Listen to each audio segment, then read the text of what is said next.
Hi guys! Sasamahan nyo naman ako ngayong araw na magbanding sa aking grade 10 na super close. Ang swerte. Yan pala siya guys. So cute, diba? Very demure. Umuulan nga dyan at nag-quality time kami.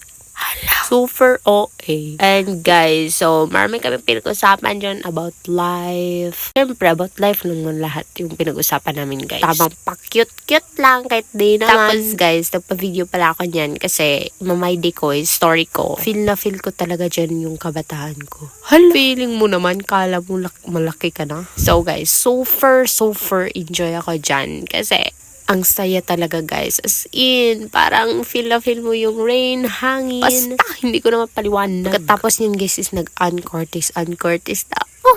And then guys, Angel pala. Angel pangalan Kasama ng... ko. Ano pa? Sasali pala siya ng pageant guys. Kaya sabi ko sa kanya mag-practice ka dyan. Maraming tao mag-practice mo silang pagkaalaman kung titingin man sila sa'yo. As in guys, pinilit ko talaga siyang mag-practice para girl. Jill, ay sige, gaya-gaya dyan pa ko.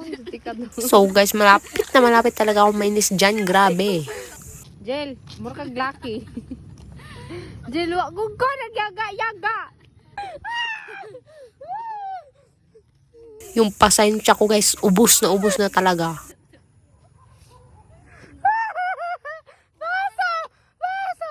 Paso.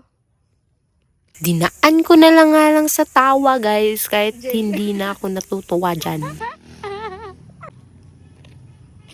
Jill, pangit kaayo.